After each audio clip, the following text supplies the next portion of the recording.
جی ناظرین، ایک بریک کے بعد، ایک مختصر بریک کے بعد ہم آپ کی خدمت میں دوبارہ حاضر ہیں۔ امید ہے کہ آپ کافی اور چائے کے کپ لے کر ٹی وی اسکرین کے سامنے ہدایت کے ساتھ بیٹھے ہیں، اور آج منگل کا روز ہے۔ آج آپ کو ایک ریسیپی بتاؤں گی میں، اور بہت آسان ریسیپی ہے۔ اس کے انگریڈینٹس جاننے کے بعد آپ کو شاید لگے کہ بہت ساری چیزیں اس میں ڈالنی پڑیں گی یا یہ مشکل ہوگی، لیکن بالکل بھی نہیں، بہت جلدی تیار ہو جاتی ہے۔ اس کے لیے 10 منٹ جو ہیں آپ کو اس کی تیاری کے لیے چاہیے، اور کوکنگ ٹائم جو ہوگا وہ 25 سے 30 منٹ لگیں گے، اور یہ سرو کرے گی 2 سے 3 لوگوں کو۔ تو آج کی ہماری ڈش کا نام ہے بیف وتھ کوکونٹ ملک۔ تو ہمیں اس کے لیے جو انگریڈینٹس ہیں، اجزاء ہیں، ان کی ضرورت جن کی پڑے گی وہ یہ ہے کہ ہمیں 250 گرام ہمیں بیف چاہیے، اور کوکونٹ ملک 2 کپ آپ کو لینے ہوں گے۔ کوکونٹ ملک جو ہے وہ پاکستانی اور انڈین شاپس سے جو ہے وہ آپ کو آسانی سے مل جاتا ہے، اور آئل آپ کو اپنی ضرورت کے مطابق جتنا آپ ڈالنا پسند کریں اس حساب سے ڈال لیجئے، اور ادرک 1 کھانے کا چمچ جو ہے وہ آپ اس کو کٹا ہوا لیجئے اور اس کو اچھی طرح سے پیس لیں۔ اس کے علاوہ لہسن لینا ہے آپ نے 2 عدد، اور اس کو بھی اچھی طرح سے پیس لیں۔ کڑی پتہ جو ہے اس کی بھی آپ اپنی ضرورت کے مطابق اس کو استعمال کریں۔ پیاز 1 عدد درکار ہوگا۔ سرخ مرچ 2 چائے کے چمچ، ظاہر ہے وہ بھی پسی ہوئی ہوگی، اور ہلدی آدھا چائے کا چمچ۔ دھنیا 1 چائے کا چمچ لیں گے، وہ بھی پسا ہوا ہونا چاہیے۔ زیرہ 1 چائے کا چمچ، وہ بھی پسا ہوا ہوگا۔ کالی مرچ 1 چائے کا چمچ، وہ بھی پسی ہوئی ہونی چاہیے۔ نمک حسب ذائقہ، اپنی چوائس کے مطابق، اپنی پسند اور ٹیسٹ کے مطابق آپ اس میں نمک ڈال سکتے ہیں۔ سویا سوس کی ضرورت پڑے گی، اور جو کہ ہمیں 1 کھانے کا چمچ لیں گے۔ لیموں کا رس آپ نکال کر رکھ لیں 1 کھانے کا چمچ، اور چینی آدھا چائے کا چمچ ہمیں صرف چاہیے۔ ہری پیاز 1 عدد، اور اس کو بھی آپ نے باریک جو ہے وہ بہت کاٹ لینا ہے۔ دوبارہ آپ کو بتاؤں گی کہ ہمیں کن انگریڈینٹس کی ضرورت پڑے گی۔ بیف ہمیں چاہیے 250 گرام، کوکونٹ ملک 2 کپ لیں گے، تیل اور یا آئل جو ہے وہ حسب ضرورت چاہیے۔ ادرک کٹا ہوا آپ کو چاہیے 1 کھانے کا چمچ، لہسن جو ہے 2 عدد، جو کہ بھی ان کو بھی آپ پیس لیں گے اچھی طرح سے۔ کڑی پتہ حسب ضرورت 1 ڈال لیجئے، یا آپ اپنی چوائس کے مطابق اس کو جو ہے اس میں تعداد اس کی کم یا زیادہ کر سکتے ہیں۔ پیاز 1 عدد بڑے سائز کا آپ لے لیں، اور سرخ مرچ 2 چائے کے چمچ، ظاہر سرخ مرچ بھی آپ کو پسی ہوئی چاہیے۔ ہلدی آدھا چائے کا چمچ، دھنیا 1 چائے کا چمچ پسا ہوا زیرہ 1 چائے کا چمچ، پسی ہوئی کالی مرچ 1 چائے کا چمچ، اور نمک جو ہے وہ آپ کے ذائقے کے مطابق اس میں ڈلے گا۔ سویا سوس کے لیے 1 کھانے کا چمچ آپ کو چاہیے۔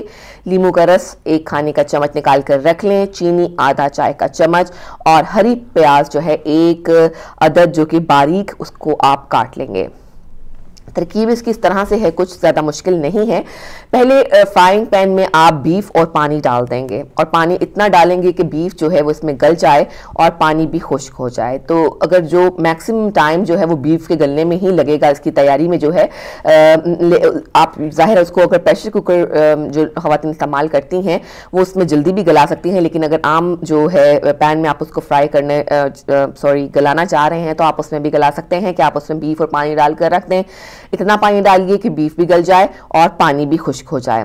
تو جب پانی خشک ہو جائے گا تو اس بیف میں آپ جو ہے وہ آئل ڈالیں گے، جو کہ آپ کو میں نے جیسا کہ بتایا کہ آئل ہمیں حسب ضرورت جس طرح سے آپ ڈالنا چاہیں جس مقدار میں اس میں ڈال لیں، اور ادرک اور لہسن کا جو پیسٹ ہم بنا چکے ہوئے ہیں ان کو ہم نے پیس لیا تھا وہ ڈالیں گے۔ کڑی پتہ 1 یا 2 آپ کی چوائس کے مطابق۔ پیاز ہم نے 1 بڑا لیا تھا اس کو ڈالیں گے۔ کوکونٹ ملک 2 ہم نے کپ جو ہے کوکونٹ ملک لیے تھے وہ بھی اس میں ڈال دیں گے۔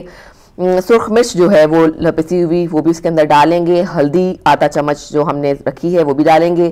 دھنیا زیرہ جو کہ پسے ہوئے ہیں وہ بھی ڈال دیں گے، اور کالی مرچ پسی ہوئی وہ بھی ڈال دیں گے۔ اب ساتھ ہی اس کے اپنے چوائس کے مطابق، اپنے ٹیسٹ کے مطابق آپ اس میں نمک ڈالیں۔ سویا سوس کا جو 1 چمچ کھانے کا آپ کو میں نے بتایا وہ بھی آپ اس کے اندر ڈالنا ہوگا۔ لیموں کا رس ڈال دیجئے، اور آدھا چمچ چینی ڈال کر اس کو اچھی طرح جو ہے پکنے کے لیے رکھ دیجئے۔ یہ تمام چیزیں ظاہر ہے جب آپ اس کو بیف کے ساتھ، بیف جو آلریڈی گل چکا ہے، آپ کو اس کو اتنا گلانا ہے کہ جو اس کی ریشز الگ نہ ہو، اس کی ہڈیوں سے جو ہے وہ گوشت الگ نہ ہو، بلکہ جو گوشت اور بوٹیاں ہیں، گوشت کی بوٹیاں ہیں وہ علیحدہ علیحدہ رہیں، اور دوران جب آپ دوبارہ پکا رہے ہوں گے، اس کو بھون رہے ہوں گے، تو ظاہر ہے دوبارہ پھر تھوڑا سا وہ گلے گا، اتنا سا اس میں رکھیں کہ اتنی سی اس میں رکھیں کہ وہ جب آپ دوبارہ اس کو بھونیں تو وہ گوشت جو ہے وہ گل کر بالکل پرفیکٹ ہو جائے۔ پھر جب آپ یہ تمام چیزیں اس کے اندر ڈال چکے ہوں گے، جب آپ کی یہ تمام چیزیں اس کے اندر آپ نے شامل کر دیں، تو آپ اس کو بھون لیجئے اچھی طرح سے۔ جب آپ کو لگے، آپ خود اندازہ لگا لیں گی جو اپنے بیف کی شکل دیکھ کر کے اس کے اندر تمام چیزیں اچھے سے مکس ہو چکی ہوئی ہیں، آئل جو ہے اس کے اوپر آ چکا ہوا ہے، تو پھر آپ آخر میں جو آپ کو میں نے بتایا کہ ایک عدد آپ نے ہری پیاز لینی ہے جس کو آپ نے باریک کاٹ لیا ہوگا، تو باریک کاٹی ہوئی وہ ہری پیاز جو ہے وہ آپ اس کے اوپر ڈال دیں بھنے ہوئے بیف کے اوپر، اور پھر اس کو دوبارہ پکائیں، تھوڑی دیر کے لیے اس کو دوبارہ پکائیں، اور جب آپ کو لگے کہ ہری پیاز جو ہے وہ بھی اس کے اندر جو ہے وہ اس کا حصہ بن چکی ہے، یہ نہیں کہ وہ اس کے اندر گل جائے بلکہ کھڑی کھڑی ہری مرچ ہمیں رکھنی ہے، لیکن ایسا ہو کہ وہ اس کا ذائقہ علیحدہ سے بھی محسوس نہ ہو، وہ ہری پیاز ڈال کر آپ اس کو پکا لیجئے، اور اس کے بعد اس کو ایک اچھی سی ڈش میں نکال کر سرو کریں۔ اس کو آپ نان کے ساتھ بھی کھا سکتے ہیں، اس کو آپ چاولوں کے ساتھ بھی کھا سکتے ہیں، آپ کے ٹیبل کی جو رونق ہے وہ یہ بڑھائے گا، اور بہت ہی اس کا ٹیکسچر جو ہے، اس کی جو لک ہے وہ بھی بہت خوبصورت ہوتی ہے۔ آپ کے مہمان اگر آئے ہیں تو وہ بھی اس کو یقیناً پسند کریں گے۔ تو ناظرین یہ تو آج آپ کو میں نے طریقہ بتایا بیف وتھ کوکونٹ ملک کے ساتھ، اس کی تیاری میں کچھ ایسا مشکل ٹائم نہیں لگتا، اور موسٹلی جو انگریڈینٹس ہیں وہ آپ کو گھر میں اویلیبل ہوں گے۔ شاید جو ہے کوکونٹ ملک جو ہے وہ آپ کو لینا پڑتا ہے ظاہر ہے باہر سے، تو وہ بھی آسانی سے دستیاب ہوتا ہے، لیکن اس کو بنانے میں کچھ زیادہ جو ہے وہ زیادہ ٹائم اور زیادہ ایفرٹ جو ہے وہ نہیں درکار ہوتی۔ بہت زیادہ مزیدار فلیور کے ساتھ یہ ڈش آپ اپنے ٹیبل کی رونق کو بڑھا سکتے ہیں اس ڈش کے ساتھ۔ تو ناظرین یہ تو آج ہمارا کھانے پکانے کا جو سلسلہ تھا وہ یہاں تک رہا، اور ہماری بہنیں جو ہیں وہ یقیناً تیاری کر رہی ہوں گی کھانا بنانے کی بھی، اور بچوں کی چھٹیاں بھی ختم ہونے والی ہیں، تو ایک دوبارہ سے روٹین جو ہے وہ شروع ہو جائے گی۔ تو ہمارا اگلا سیگمنٹ ہوا کرتا ہے اس عالمی جائزہ، اس کی طرف بھی ہم تھوڑی دیر میں ہی بڑھیں گے۔ تو بات تھوڑی سی کرتی جاؤں بچوں کے چھٹیوں کی، تو مائیں تھوڑا سا ریلیف محسوس کرتی ہیں جب بچے جو ہے اپنی روٹین میں آ جاتے ہیں، اسکول جاتے ہیں، اور ایک گھر کی ایک روٹین سی بچ جاتی ہے، سونے کا ٹائم جو ہے وہ بھی مقرر ہوتا ہے۔ چھٹیوں میں جو ہے وہ کافی سپوائل ہوتے ہیں بچے، ظاہر ہے وہ کہتے ہیں کہ چھٹی ہے ہمیں آج نہیں سونا جلدی، تو اس طرح سے ان کا کافی ٹائم ٹیبل جو ہے وہ خراب ہو چکا ہوتا ہے۔ تھوڑا سا بچوں کو اس معاملے میں تھوڑی سی ریلیکس کر دینے میں بھی کوئی حرج نہیں ہے۔ چھٹیاں ہوتی ہی اس لیے ہیں کہ آپ اس کو تھوڑا سا ریلیکس شیڈیول کے ساتھ، ریلیکس ٹائم ٹیبل کے ساتھ جو ہے وہ انجوائے کر سکے، لیکن اب ٹائم وہ واپس آ گیا ہے جب سب کو اپنے اپنی روٹین میں آنا ہے، سب کو اپنے ٹائم ٹیبل کے مطابق چلنا ہے۔ ناشتے کا ٹائم، اسکول جانے کا ٹائم، اور دوپہر کے کھانے کا ٹائم، پڑھائی کا ٹائم، ہوم ورک کا ٹائم، پھر اس کے بعد ایک مخصوص ٹائم پہ سو جانا، یہ سب چیزیں جو ہیں یہ بھی زندگی کا حصہ ہیں، اور زندگی انہی کے ساتھ جو ہے وہ منظم رہتی ہے، آرگنائز رہتی ہے، یہ بھی ضروری ہے۔ درمیان میں جو چھٹیوں کے وقفے آتے ہیں وہ تھوڑا سا ریلیکس بھی کر دیتے ہیں، لیکن ایک ہی چیز جب مستقل چلتی رہے تو پھر زندگی جو ہے وہ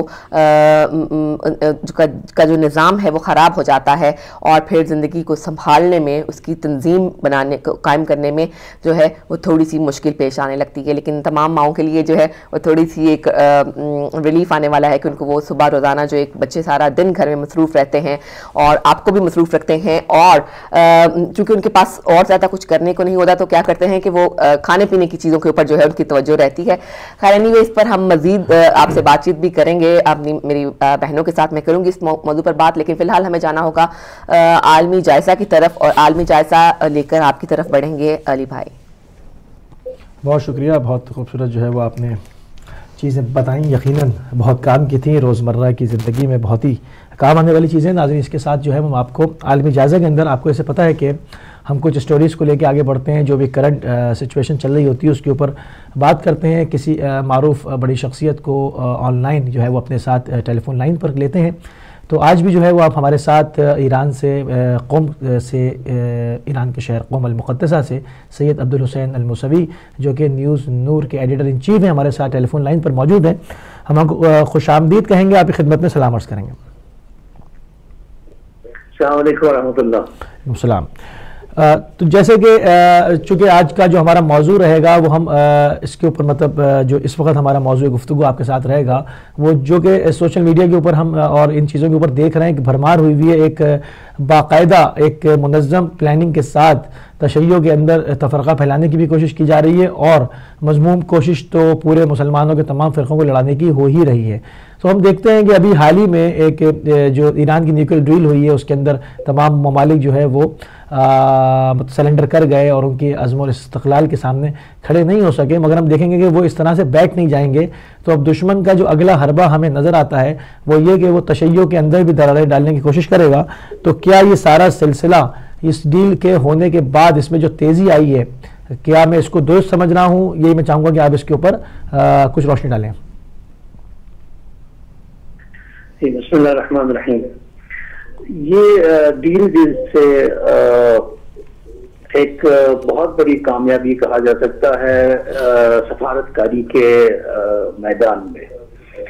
اس میں کامیابی کے پہلو صرف یہ ہے کہ اس دنیا نے جس قدر بھی اس اسلامی نظام کو ایک وحشی اور درندہ صفت غیر ذمہ دار حکومت کے طور پر پیش کرنے کی کوشش کی کہ یہ اسلامی حکومت صرف ماردات کی زبان جانتی ہے, تو ہر میدان میں امریکہ کو عالم استعمار کو شکست ہوئی. وہ پنجے لڑانے میں کامیاب نہیں ہوئے کہ ان کو تضعیف کرنا چاہتے, اس لیے ان کو اپنی ادبیات بدلنی پڑی. تو جو دنیا کو ڈراتے تھے کہ اسلامی حکومت کا جو یہ حاکم ہے ولی فقیہ ہے وہ کسی بھی ملک پہ بمبارڈمنٹ کر سکتا ہے جس کے پاس ایٹم بم ہو, جبکہ اسلامی نظام کا یہ پہلے سے موقف یہ تھا کہ ماس ڈسٹرکشن کو الاؤ نہیں کرتا ہے. تو کیونکہ اگر یہ بات بتاتے عوام کو تو ظاہر سی بات ہے کہ لوگ اسی فلسفے کو پسند کرتے تھے کہ جو اسلامی انقلاب نے نعرہ دیا ہے کہ یہ جو جوہری ٹیکنالوجی ہے یہ ہر کسی کا حق ہے مگر جو جوہری بم ہے وہ کسی کا حق نہیں ہے. تو اس بات کو مسخ کرنے کے لیے انہوں نے جان توڑ کوشش کی, مگر الحمدللہ آخر جیت اس بات کی ہوئی کہ جو یہ چاہتے تھے کہ اسلامی حکومت کے پاس جوہری صلاحیت نہ ہو, ٹیکنالوجی نہیں ہو, سائنس نہ ہو, علم نہ ہو, انہوں نے یہ چیز مان لیا کہ نہیں وہ آپ ٹیکنالوجی رکھ سکتے ہیں, آپ دیکھنا ہے کہ ایٹم بم بنا رہے ہیں کہ نہیں رہے, جبکہ ان کو پہلے سے ہی پتا تھا کہ ایٹم بم بنانا نہیں تھا کیونکہ یہ اس نظریے کا ہے نہیں. اب بنیادی طور پر اگر دیکھا جائے کہ یہ بہت بڑی شکست ہے عالمی استعمار کے لیے. ظاہر سی بات ہے یہ اپنی شکست کو سب سے داموں میں قبول نہیں کرے گا اور اس کا انتقام لینے کے لیے وہ ایسے ہتھ کنڈے استعمال کرے گا جس سے جو امت اسلامی کا جو حقیقی جو رسول رحمت کا وہ عالمی چہرہ ہے, ترقی کا کیا کہتے ہیں اس کو تکریم کا, جس کو دہشت گردی چہرے کے طور پر انہوں نے پیش کیا تھا, اس کو کسی دوسرے زاویے سے وہ اب اس کو بھڑکانے کی کوشش کریں گے. وہ سب سے بڑا جو معاصر اس میں حربہ یہ ہوگا کہ وہ امت اسلامی میں مسالک کے درمیان اختلافات پیدا کر کے اور خود ہر مسلک کے لیے شیعہ اندر سے آپس میں دست گریبان ہو, ہر مسلک اپنے اندر دست گریبان ہو, یہ ان کی کوشش رہے گی اور اس پہ ابھی تک کافی وہ کام کر چکے ہیں. مگر جس طرح امام خامنئی نے فرمایا کہ اس نیوکلیئر ڈیل سے جو ان کا یہ مقصد تھا کہ ہم اس حکومت میں اپنا سیاسی ہے, اقتصادی ہے, سوشل ہے, کلچرل ہے ایکسس ہم شروع کر دیں گے. تو امام خامنئی نے صراحتاً کہا کہ استعمار کے لیے خاص کر امریکہ کے لیے پولیٹیکل سوشل کلچرل انفلوئنس کو بلاک کر گئے ہیں. ہم کسی بھی صورت میں اس کو داخل ہونے نہیں دیں گے. تو اس حوالے سے بھی ایک بہت چیلنجنگ مرحلہ شروع ہو گیا ہے. یہ وجہ ہے کہ ہم دیکھ رہے ہیں کہ نہ خود ایران میں اس پہ خوشی ہے نہ اس پہ مایوسی ہے, اور امریکہ میں خوشی بھی ہے اور مایوسی بھی ہے. تو اس میں صرف اسرائیل نے اپنی پریشانی کا اظہار کیا, مگر قطعاً یہ ایک پیچیدہ مرحلے میں داخل ہو رہا ہے کہ جس طرح ایک جی دیکھیں یہ پیچیدہ مرحلہ تو شروع ہو رہا ہے اور یہ سب پہ روز روشن کی طرح واضح اور عیاں بھی ہے. تو ہمارے لیے کیا ہمارا اقدام کیا ہونا چاہیے, ہم کس طرح سے جو ہے وہ کیا اقدام کریں کہ ہم اس کا شکار نہ ہو سکیں, ہمیں کیا کرنا چاہیے فی الفور؟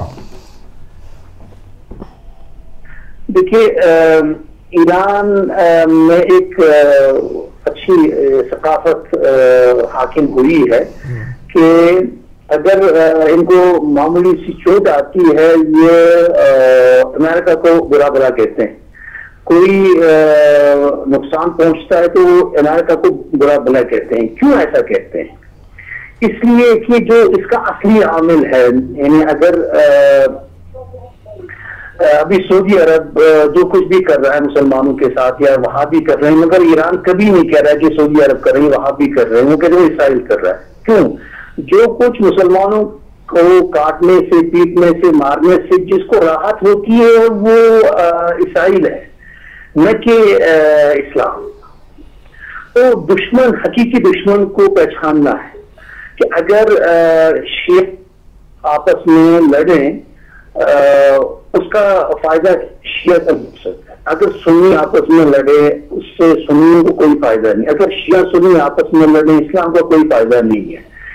یہ دیکھنا ہے کہ اس سے فائدہ کس کا ہوگا, وہ اس کی مخالفت کریں. آپ کہ ابھی یہ جو جب سے عالم تشیع میں مرجعیت نے خونی ماتم کو حرام قرار دیا, کربلا میں آپ دیکھیں گے وہ لوگ جو کمل لگانے میں بڑے فخر محسوس کرتے ہیں کہ نہیں بس حسینیت یہی ہے کہ ہمیں خونی ماتم کرنا ہے, ایک بھی صاحب اس تیار نہیں ہو رہا جو داعش کے خلاف لڑے. اگر ان میں اتنا یہ مادہ ہے کہ حسینی جذبہ ہے, تم خون بہانا حسین کے نام پر اچھا یہ سمجھتے ہو, بہترین خراج عقیدت سمجھتے ہو, تو وقت زمانے کے اس جدید کے خلاف داعش کے خلاف کیوں اپنی جان نچھاور کرنے کے لیے تیار نہیں ہوتے؟ تو وہاں پر پتہ چلتا ہے کہ وہ کام کر رہے ہیں جس سے اس اصلی اسلامی تشخص کو مخدوش کیا جا سکے. تو ہمیں اپنے جو اندر ہے اپنے ممبروں سے ہم نے اس کا دفاع اپنے ممبروں سے کس طرح کرنا چاہیے؟ میرا سوال بنیادی طور پر یہ ہے.